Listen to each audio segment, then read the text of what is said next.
joining us online wherever you are around the world. We really do appreciate it. And as you watch, remember to send in your questions and your comments so we can put them to our guest. And like how we have your attention, do us the same favor we always ask. Share this video with a friend or two or 10,000 so we can have a wonderful, lively discussion.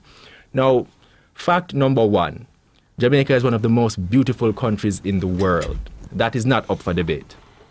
Fact number two, Jamaica's natural beauty is under threat from the improper disposal of several man-made convenience items, specifically different types of plastic, such as plastic bottles, scandal bags, and plastic straws, as well as products made from polystyrene foam, known commonly as Styrofoam.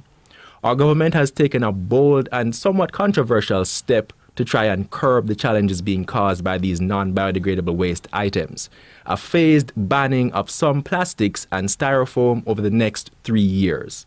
Here to shed some light on this initiative, we have in studio today with us Senator Matthew Samuda. Welcome, Senator. Well, thank you for having me, and thanks for your viewers for tuning in. All right. Now, we're going to go straight into it, but can you give me an idea of, as you said, it's a phased banning. So elaborate on how it's being implemented. Well, let's look at what it is that we're implementing first, if you don't mind. Yeah, sure. You stated that Jamaica has a problem with its solid waste. Right. There's no two ways about that. But one of the things that we have to acknowledge that with each problem is layered. Our solid waste issues are multi-layered and quite complex. We have a cultural issue with how we dispose of our waste, and we have an issue with the waste that we allow to enter our waste stream. So for a long time, Jamaicans have been disposing of waste incorrectly. And for a long time, the governments and successive governments have not necessarily put in the resources and the regulation that force a change into modern disposal methods that reduce the impact on the environment. There's also the issue of what you allow to enter your waste stream, which is a total different issue than how you collect your waste and how you separate it, etc. Jamaica, like much of the rest of the world, not just the developing world, has changed its consumption patterns. So there was a time where when you used to go to school, you'd carry your water igloo, and people even going to work would carry their water to work. Now we buy cases and of water already bottled, and part of that came about through health issues and public health standards in terms of people wanting to ensure that their water was clean. But if you go to the supermarket now, vegetables that were never wrapped in plastic are now being wrapped in plastic. We used to carry lunch where we went. Now we're buying box food in expanded polystyrene. We've changed our consumption patterns where things that give immediate benefit and things that give immediate gratification have found their way into our normal consumption, our daily consumption. And some of these materials are deleterious to public health. They're deleterious to environmental health, and in some cases they're deleterious to your own health.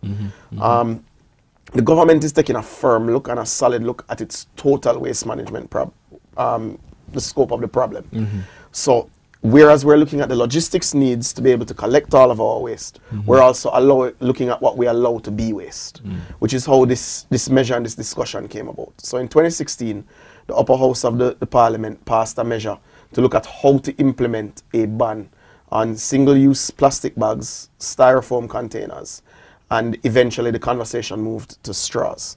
The reason these materials were singled out is because they're non-biodegradable, which is not that they're the only non-biodegradable materials, but worse, they're non-recyclable. Okay. Because of how we use them and how we consume with them, they can't be recycled. Single use, essentially. Yeah. They really are single use in the sense that once you finish using it, it's discarded and it has no further use. So people think of single use as, boy, I drink the bottle and that's it. But the truth is, if you refill it, you could drink again. But the point is, once you've discarded it, that's it. You can't use it again. So it's, it's single use in that sense. So the government looked at these materials and said, well, these things are causing serious issues in our environment. We need to get them out. First question asked was, are there alternatives? And the working group appointed by Cabinet determined that, yes, there were alternatives to each of these materials already in the marketplace, readily available from suppliers in Jamaica.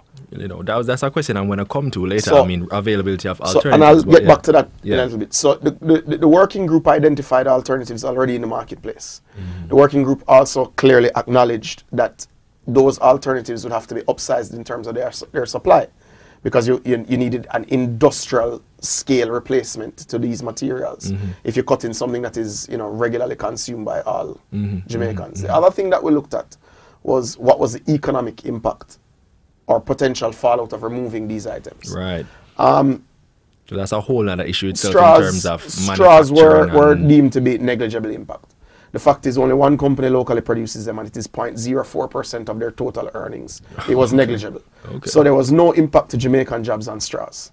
They were imported, and the truth is many of the things we consume with straws, we don't need straws. That's true. Because even if you're consuming something out of a plastic bottle, the way it is sealed is done so in particular food health standards. So you could drink straight from the bottle.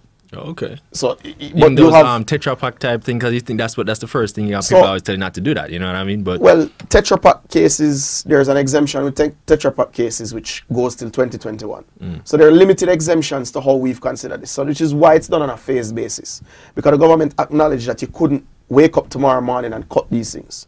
You had to give time for alternatives to step up to the quantities required for the marketplace. You had to give time for local producers and importers to find alternatives for sale. You had to give time for consumers to adjust.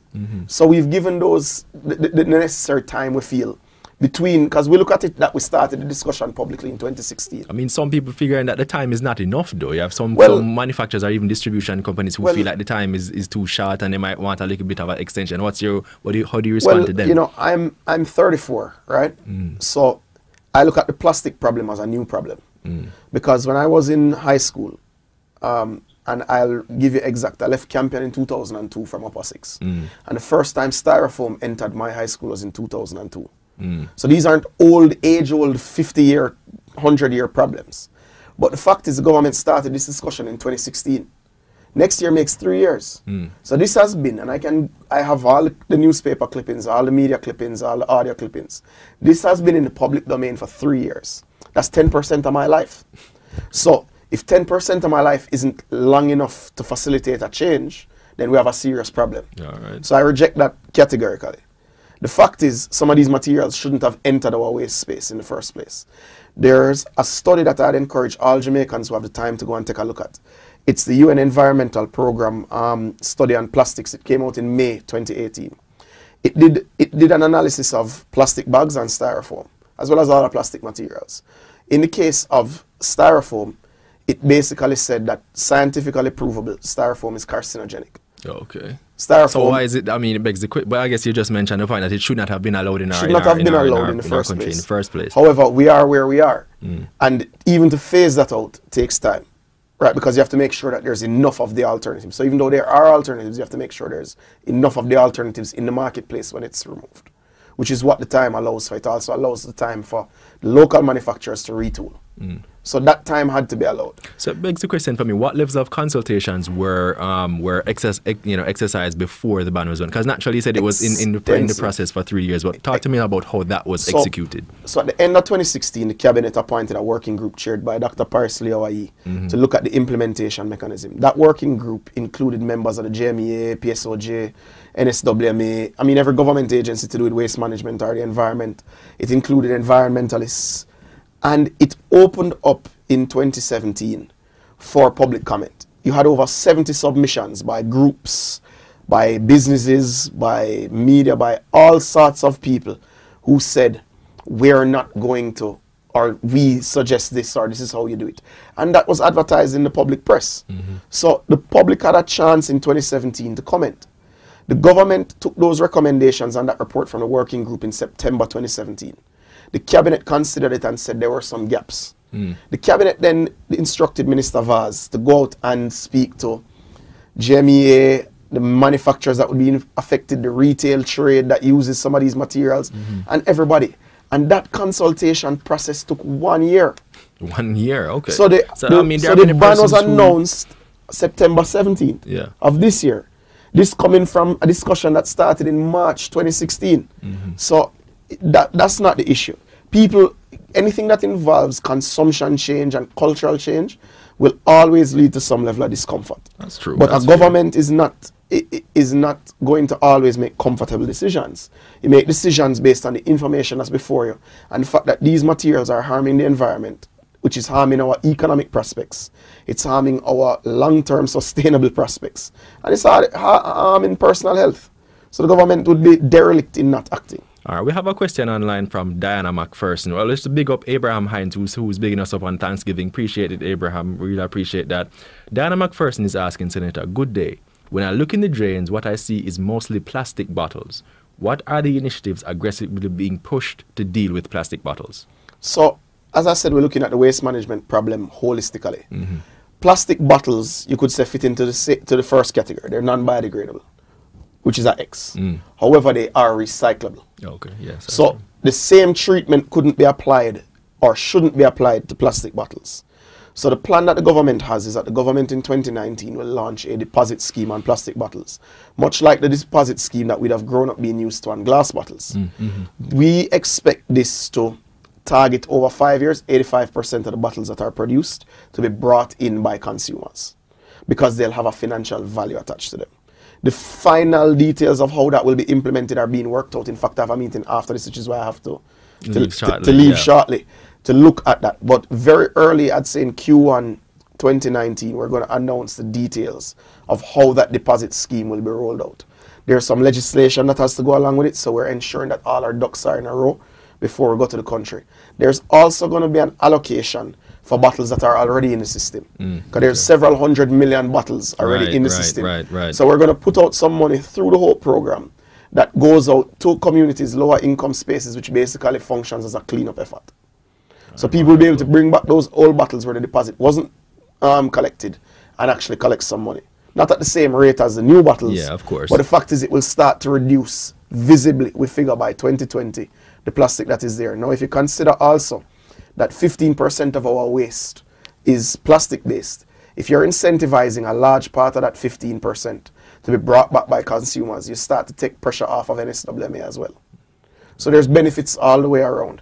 And this is a scheme that works in many other territories in the world. The most effective one is actually in Norway.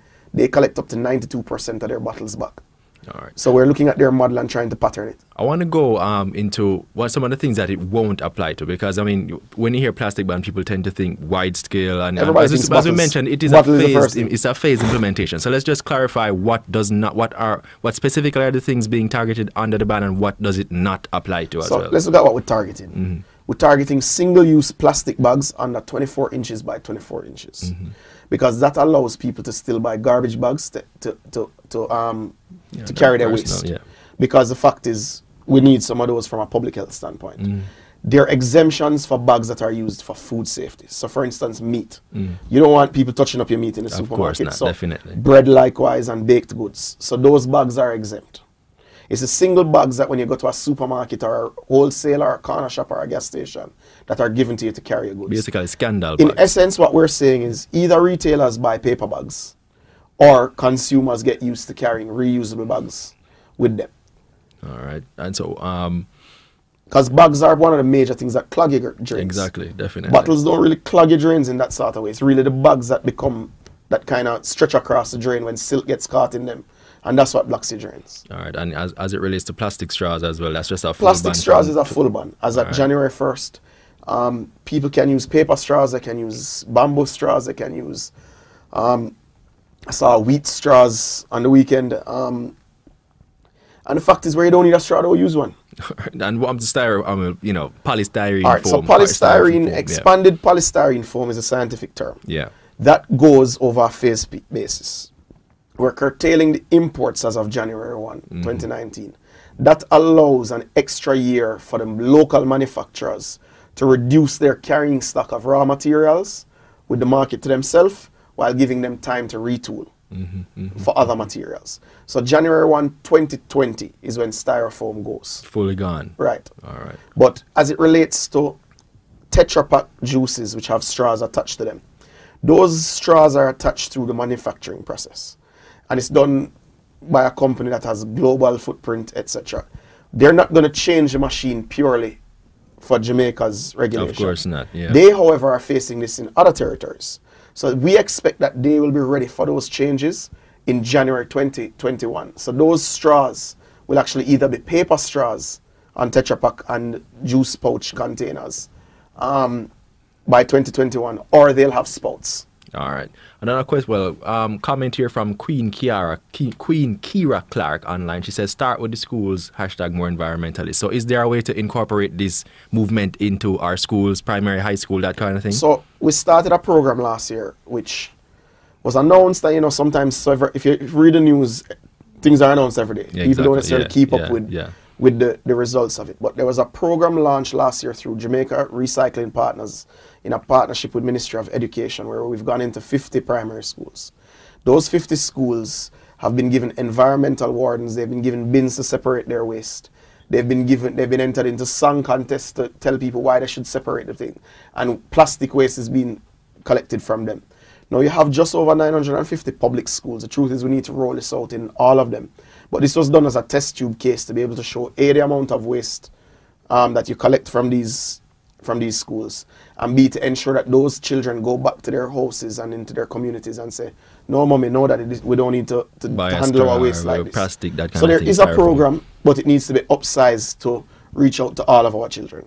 All right, I guess this is more of a comment, I guess, endorsing what you're doing. Joan Smith online, thank you, Joan. She's saying, "I don't know why we changed from using the paper boxes to sell food and started using the styrofoam. We also had our drinks in glass bottles, which we exchanged for drinks or money when the trucks came around. We had it right before. Now we're trying to claw our way from under styrofoam and plastic." So I guess this Joan agrees with what you're talking about, what you're trying to do. Me and Joan are on the same page. All right.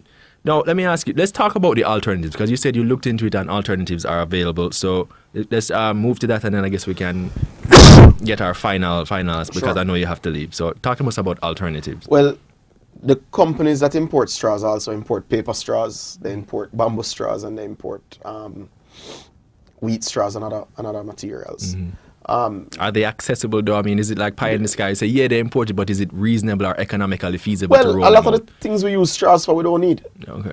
So, yes, it is. I'm from a distribution background. The price on one container is not the price on 10 containers. Right? So, when somebody is no longer bringing in 9 containers of plastic and bringing in 10 containers of paper straws, the price is going to dramatically drop to consumers. The fact is, economies of scale matter. And as soon as you've created a market where plastic is no longer an option, then those economies of scale are going to chip in, and you're going to see a realignment of prices. So though they may look more expensive now, they won't be by the time there's a realignment of the market. Well, Senator, based on what I'm seeing online, it seems a lot of people are, I guess, ideologically in support of the plastic ban, because even Tian, Moana, back to basics, back to caring for the earth and producing more homegrown food too. So I figure she's really just endorsing what you're saying and appreciating the move to a more natural existence. And you don't have to be an environmentalist to look at this. You just have to be rational. And I put it to you this way: Jamaica's economy is largely driven and largely based on what we classify as the blue economy.